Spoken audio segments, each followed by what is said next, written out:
Good morning friends.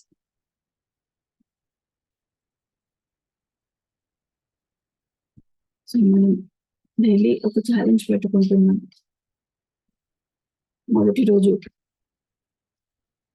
ఈ 7 రోజులు ఆనందంగా ఉండాలి అనేది ఒకటి పెట్టుకున్నాం. రెండవది మనం ఫస్ట్ పెట్టుకున్న రూల్ ఏదంటే రోజంతా మైండ్ఫుల్గా ఉండాలి. ఏ పని చేస్తున్నామో ధ్యాసంతా అక్కడే ఉండాలి. ఇతరుల గురించి మాట్లాడకూడదు.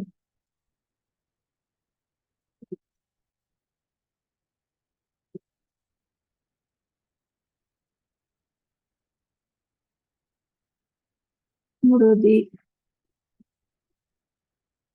రోజంతా పాజిటివ్గా ఉండాలి. ఏ పరిస్థితి వచ్చినా దాని గురించి నెగిటివ్గా ఆలోచించకుండా పాజిటివ్గా ఆలోచించాలి.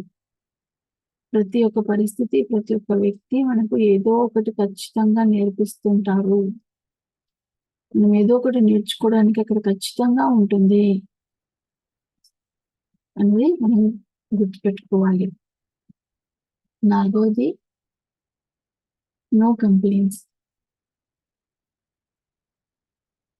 రోజంతా ఎవరి పట్ల కానీ, ఏ పరిస్థితి పట్ల కానీ మనకు కోపం ఉండకూడదు.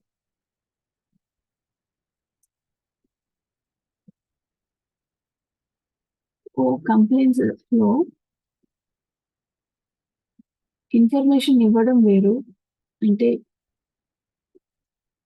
అక్కడ ఇది లేదు అని చెప్పడం. ఈరోజు క నీళ్లు రాలేదు అని మనము చెప్పడం ఉంటుంది. అది కంప్లెయింట్ కాదు. ఒకటి మనము ఈ న్యూస్ అక్కడ చెప్పడం అనేది కంప్లెయింట్ కాదు.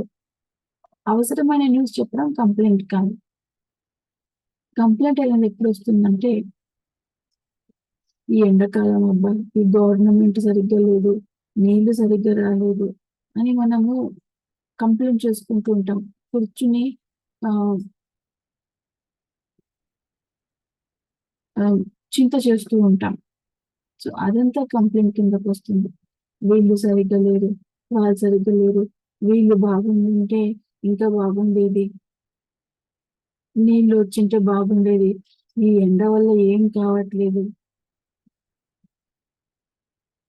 ఇవన్నీ కంప్లెయింట్స్ కిందకొస్తాయి. సహజంగా ఎండాకాలం వస్తే మనమంతా ఎండ హ్మ్.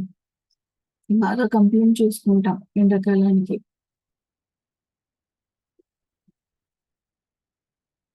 ప్రకృతి పట్ల మనం ఎప్పుడూ కంప్లెయింట్ చేస్తూ ఉంటాం. ఏ సీజన్ వచ్చినా, అబ్బా! ఈ సీజన్ వచ్చింది అని కంప్లెయింట్ చేసుకుంటూ ఉంటాం. సో, ఆ విధంగా కంప్లెయింట్స్ అనేవి ఉండకూడదు. అవన్నీ కంప్లెయింట్స్ కిందకొస్తాయి. మనము న్యూస్ పాస్ చేసేదుంటుంది. కరెంట్ రాలేదు, నీళ్లు పడలేదు. ఇవి మనం న్యూస్ అక్కడ చెప్పడం అనేది కంప్లెయింట్ కాదు. కరెంటే లేదు అని మనం చింత చేసుకుంటూ ఉండడం కంప్లెయింట్ కిందకొస్తుంది. సో, మరి ఇవాల్టి మన ఛాలెంజ్ ఏమంటే, ప్రతిసారి చాలా పెద్ద పీట వేసేది ధ్యానము తర్వాత చాలా ఇంపార్టెన్స్ ఇచ్చేది ఏంటంటే సమయాన్ని వృధా చేయకూడదు. చాలా సందర్భాల్లో ప్రతిసారి చాలా వీడియోలు మనం గమనిస్తే టైం, టైం గురించే చెప్తారు సార్. ఏదైనా పనుంటే పని చేయాలి, లేదంటే ధ్యానం చేయాలి కానీ గోళ్ళు గిల్లుకుంటూ కూర్చోకూడదు అంటారు సార్.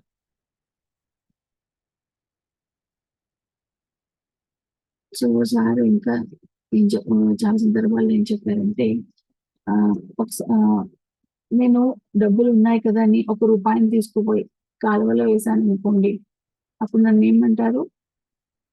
మూర్ఖుడని అంటారు. అలాగే సమయం ఉంది గదా అని సమయాన్ని వృధా చేస్తే వాడు మూర్ఖుడి కిందే లెక్క. డబ్బుని తిరిగి సంపాదించొచ్చు కానీ సమయాన్ని తిరిగి పొందలేము. సమయాన్ని ఎప్పుడూ వృధా చేయకూడదు అని పత్రి సార్ ఎప్పుడు చెప్తూ ఉంటారు. ఆయన గత 40 సంవత్సరాలలో ఒక్క నిమిషము, ఒక క్షణము కూడా వృధా చేయలేదు అని సార్ చెప్పడం జరిగింది.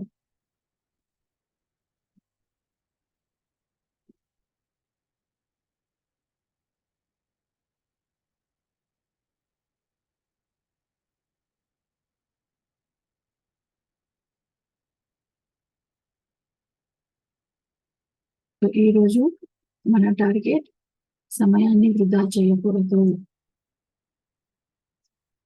మనం ఏ విధంగా సమయాన్ని వృధా చేస్తాము అంటే, ఏ సందర్భాల్లో సమయాన్ని వృధా చేస్తామంటే,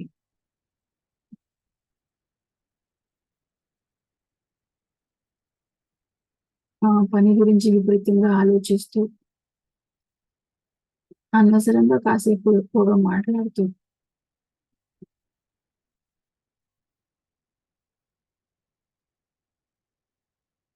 ఒక్కొక్కసారి భయపడుతూ, ముఖ్యంగా మనం ఫోను దగ్గర ఒక పని కోసం వెళ్తాము. మర్చిపోయి ఇంకో దాంట్లోకి ఆహ్, చూసుకుంటూ వెళ్ళిపోయి సమయాన్ని వృధా చేసేసుకుంటూ ఉంటాం.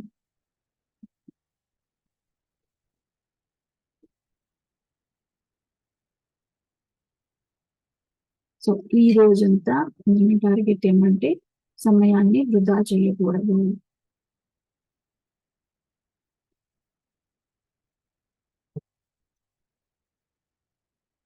ఇంకా మాస్టర్స్ ఏం చెప్తారంటే, మన 24 గంటలు మనం ప్లాన్ చేసుకోవాలి.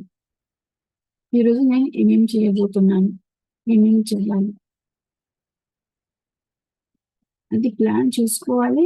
అది మనం ఫాలో అవ్వాలి. అప్పుడు మనం మన కంట్రోల్‌లో ఉంటాం.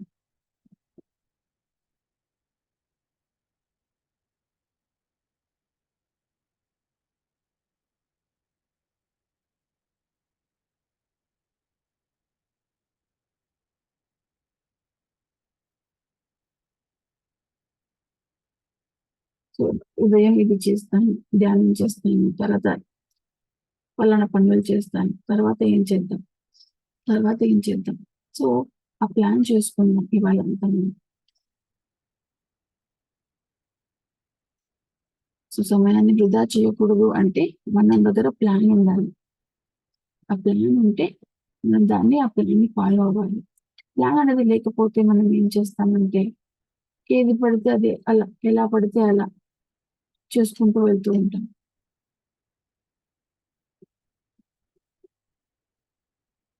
ఎలా పడితే అలా ఉంటాం.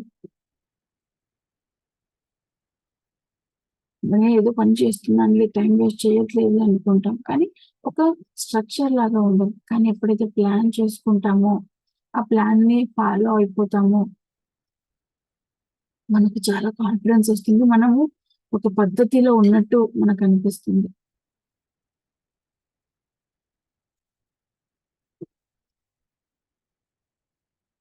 సో, ఈరోజు సమయాన్ని వృధా చేయకుండా ఉందాం.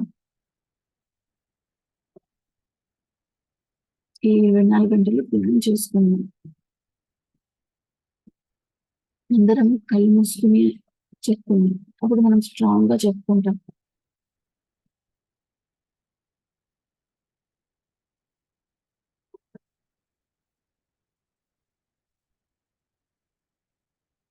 ఈ రోజంతా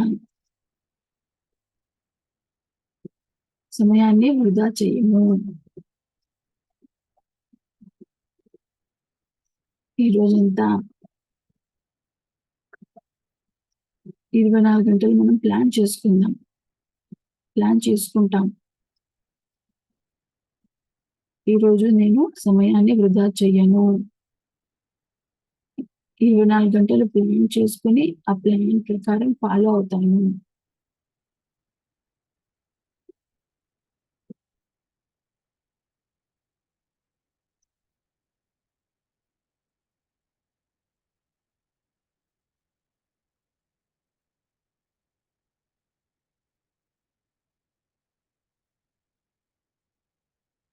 నేను ఖచ్చితంగా చేస్తాను. అసలు మిస్ అవ్వను. నేను ఖచ్చితంగా చేస్తాను. అసలు మిస్ అవ్వను. సో, మరి ఇప్పుడు భద్రి సార్ ఒక ఇంటర్వ్యూలోకి వెళ్దాము. అది మనకు చాలా నవ్వు తెప్పిస్తుంది. నిన్న మనం హిందీది అనుకున్నాము. దాని బదులు ఒకటి తెలుగుది చూసి దాని తర్వాత మనం హిందీ దానికి వెళ్దాం. ఒక 5-10 నిమిషాలు చూసి ఏం చేద్దాం. విని That is a master stroke. So ఇది వచ్చేసి పత్రి సార్, పత్రి మేడం ఇంటర్వ్యూ. పత్రి మేడం పుట్టినరోజు సందర్భంగా మరి ఇప్పుడు అందరిలో జరిగింది.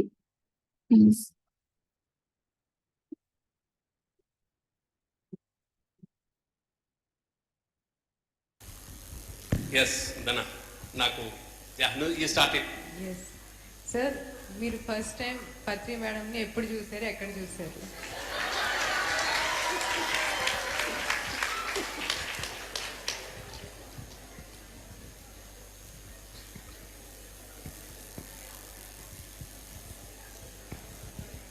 ఫస్ట్ టైం ఎప్పుడు చూశాను మర్చిపోయాను. Second time, third time, fourth time గుర్తుంది. Wow, what an answer sir. అసలు ఏం అర్థం కాలేదు. కానీ సార్ సెకండ్ టైం చూసినప్పుడు ఫస్ట్ ఫీలింగ్ ఏంటి సార్?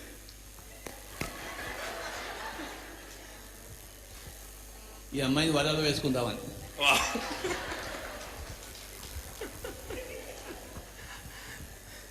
సో మేడం, మీరు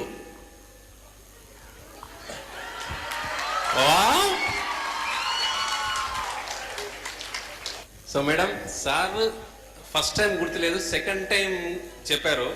మీకు ఫస్ట్ టైం గుర్తుందా, లేకపోతే మీకు ఎప్పుడు చూసారు మేడం సార్ని ఫస్ట్?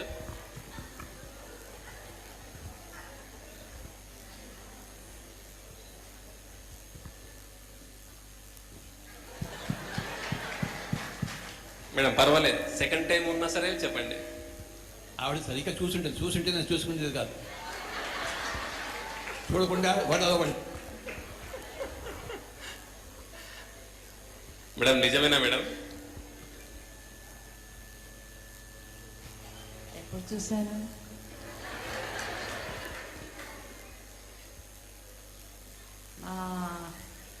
రెండో. సో ఇది వీడియో చూస్తే బాగుంటుంది. నేను వీడియో షేరింగ్ చేస్తాను. సో మీరు చేయాల్సింది ఏమంటే ఫోన్ని చూడడం, ఫోన్ వైపు చూస్తూ ఉంటే మీకు అది వీడియో ఫోన్ స్క్రీన్ ఆన్ చేసుకుంటే మీకు వీడియో కనిపిస్తుంది.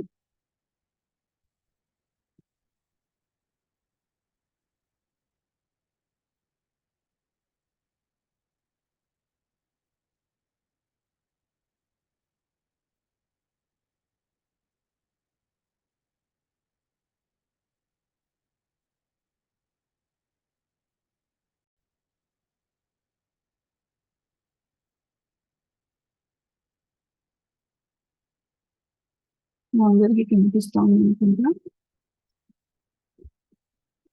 పెళ్లిలో చూశాను. వావ్. సో చూసినప్పుడు what is your first feel madam? Just అప్పుడు చాలా చిన్న పిల్లని.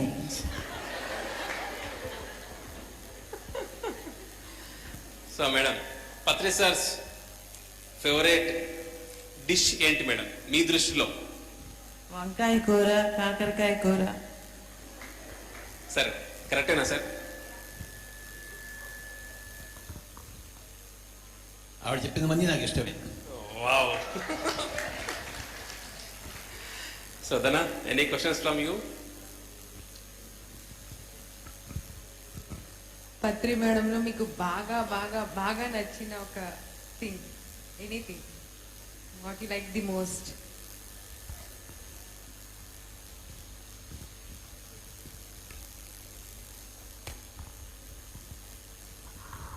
ఒకప్పుడు ఆవిడ శరీర సౌందర్యం, ఇప్పుడు ఆత్మ సౌందర్యం.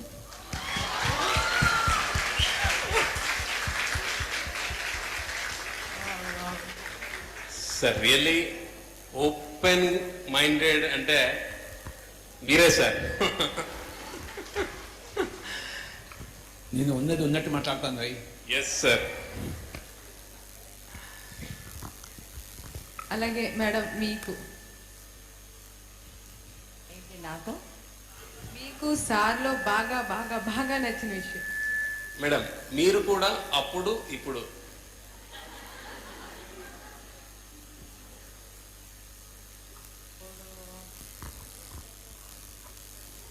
అప్పుడు దొంగ వెధవ, ఇప్పుడు కాస్త పర్వాలేదు.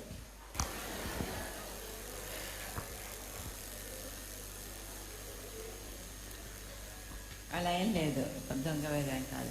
చాలా మంచివారు అండి, అప్పుడు కూడా చాలా మంచివారు. చాలా సైలెంట్గా ఉండేవారు. ఆ సైలెన్స్ చాలా నచ్చేది.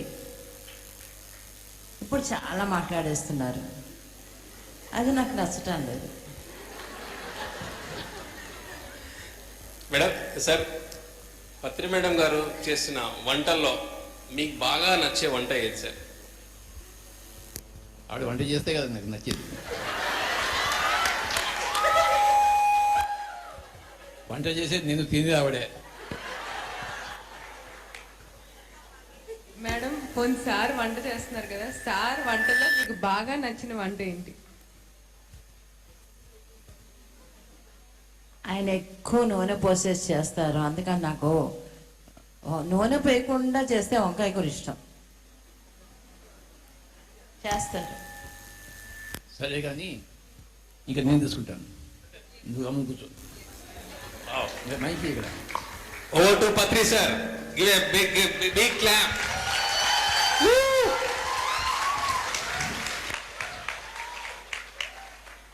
పెళ్ళైతే చేసుకున్నారు, ధ్యానంలోకి ఎందుకు వచ్చారు? ధ్యానంలోకి ఎందుకు వచ్చానా, రాకపోతే ఊరుకోరు కాబట్టి.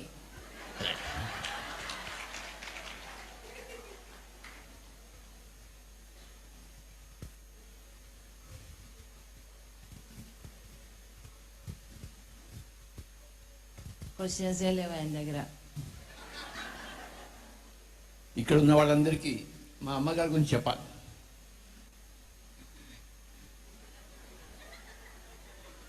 మీరు కొట్లాడారా, స్నేహంగా ఉన్నారా? బాగా కొట్లాడాం. అత్తగారితో ఎవరు కొట్లాడకుండా ఉంటారండి? కొట్లాడతారు, లేకపోతే అత్తగారే కాదు. కానీ చాలా బాగా వంట చేసేవారు ఆవిడ. చాలా ఆర్ట్స్ ఉండేవి ఆవిడలో. కుట్లు కానీ, అల్లికలు కానీ, ఎంబ్రాయిడరీ కానీ, ఏదే కానీ ఆవిడ షీజ్ పర్ఫెక్షనిస్ట్ అన్నమాట. వంట ఇంట్లో ఏం ఉండకపోయినా 2 వంకాయలు ఉండి 2 ఉల్లిపాయలు ఉన్నా కూడా ఆవిడ అద్భుతంగా కూర చేసి పెట్టేవారు.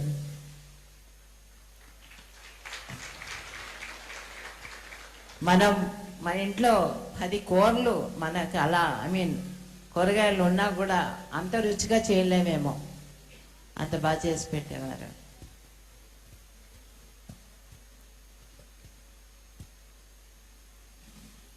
మీకు సంగీతం వచ్చా? ఒక పాట పాడతారా? రాదు.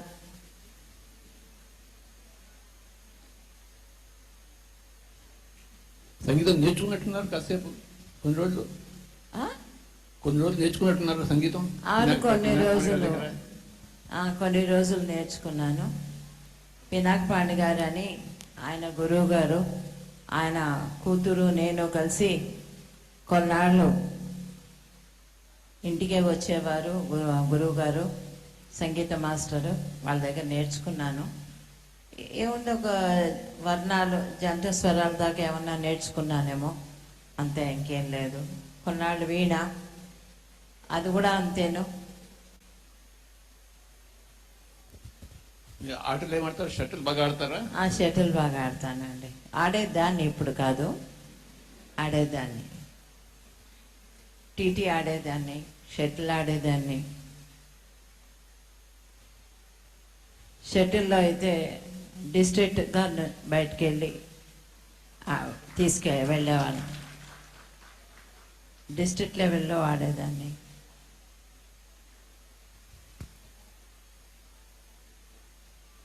మీ ఆయన ఊదంబడి తిరుగుతుంటే మీకు ఎలా అనిపించేది? ఏదో నా కొడుకు అనిపించింది.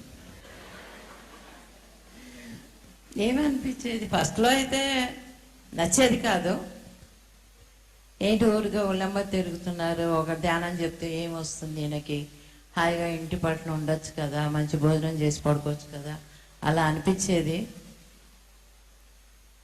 కానీ అప్పట్లో తెలియదుగా ఇంత పెద్ద కుటుంబం నాకు ఇస్తారని.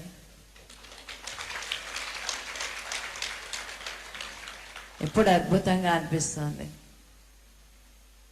అప్పుడు అలా తిరగకపోతే ఇంత పెద్ద కుటుంబం నాకు రాదు. నా 2 పిల్లలు నేనే మిగిలేవాళ్ళం.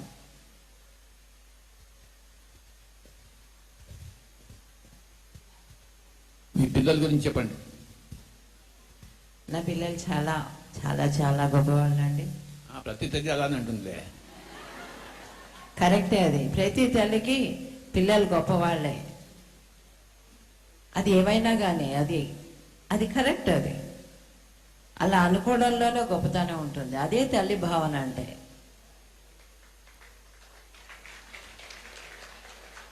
వాళ్ళు ధ్యానం చేస్తారు, చెప్తారు అందరికీ.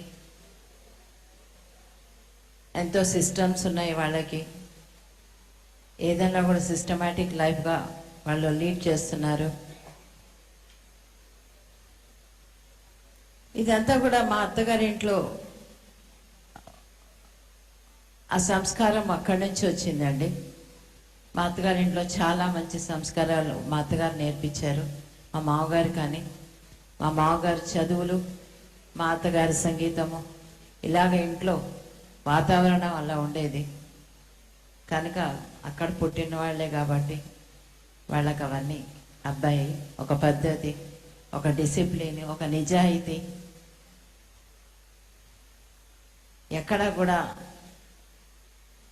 ఈజీ మనీ కోసం వాళ్ళ వెనకాల పడలేదు. నాకు అది చాలా గర్వంగా ఉంటుంది.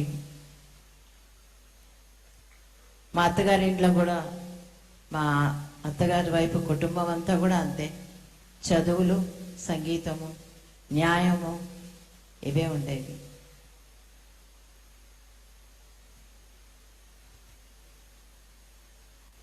మీరు ఏ పుస్తకాలు చదివారు? నేను ఫస్ట్ ఓషో పుస్తకాలు ఎక్కువ చదివేదాన్ని. తర్వాత మీరే నన్ను వద్దన్నారు, ఓషో పుస్తకాలు అక్కర్లేదు, ఇంకా ఎదుగు ఎదుగు ఎదుగు అన్నారు. ఏమిటో ఎదగడం నాకు అర్థం కాలేదు. తర్వాతే ఈ రంప పుస్తకాలన్నీ మొదలెట్టాను, చదివాను. చాలా మంచిగా అనిపించాయి. చాలా నేర్చుకున్నాను ఆ పుస్తకాల ద్వారా. ఆల్కెమిస్ట్ అని, సోల్స్ జర్నీ అని, 4 అగ్రిమెంట్స్ అని, ఇంకా చాలా ఉన్నాయి. క్యాలస్ కాసిన పుస్తకాలన్నీ చదివాను. చాలా అద్భుతమైన పుస్తకాలు. నాకు గుర్తు, ఒక 6 నెలలు మీరు కాషాయ వస్త్రం ధరించారు. ఎస్, ఒక 2 సంవత్సరాలు కాషాయ వస్త్రాలు వేసుకున్నాను నేను. అంటే అప్పట్లో మేమిద్దరం మా అక్క వాళ్ళ ఊరికి వెళ్ళాము, హాంకాంగ్కి, ఆ దేశానికి. ఊరికేనే వాళ్ళతో స్పెండ్ చేయడానికి. అక్కడ విపరీతంగా చీరలు కొనేసాను, చీరలు పిచ్చి. సో కొన్న తర్వాత వాటన్నిటినీ ప్యాక్ చేయాలి కదా, బోర్డంత కష్టం. 2 పెట్టెలు, ఏదో ఎల్లవడ ఎంతో ఉంటుంది, ఎన్ని కేజీలో. సో కష్టాలు పడి తీసుకొచ్చాను ఇండియాకి. తీసుకొచ్చిన తర్వాత వెంటనే నాకు అనిపించింది ఈ చీరలన్నీ వదిలేసి కేవలం కాషాయ వస్త్రాలు ధరించాలని.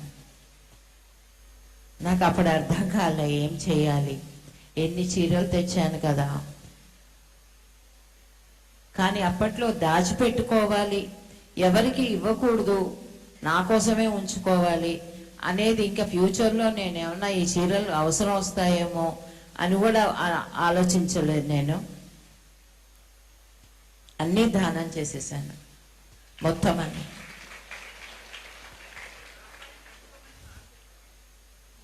అలా నాకే అనిపించింది. ఏదైనా ఎవరికైనా వాళ్ళకి అనిపిస్తేనే, ఒకళ్ళు చెప్తే చేస్తే అది నిలబడదు, మనకే అనిపించాలి. అలాగా ఒక 2 సంవత్సరాలు కాషాయ వస్త్రాలు కట్టుకున్నాను. తర్వాత నాకే అనిపించింది మార్చుకుందామని వదిలేశాను. అంటే ఆ మోహం తీరిపోయింది అనమాట. చీరల మీద మోహం తీరిపోయింది. మాస్టర్స్ ఒక్కొక్క మోహాన్ని అలాగా తీసేస్తూ ఉంటారు మనం ఎదగాలంటే. మనిషికి మోహం ఉండాలా ఉండకూడదా? ఉండొచ్చు, మితిమీరి ఉండకూడదు. ఉండొచ్చు.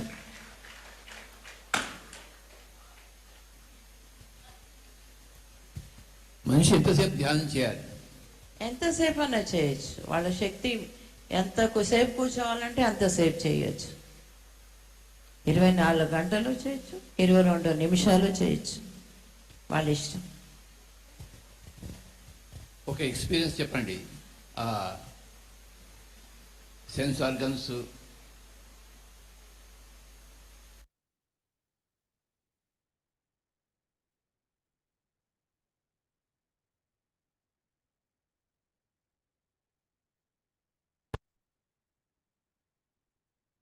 అందరూ చూసారనుకుంటా.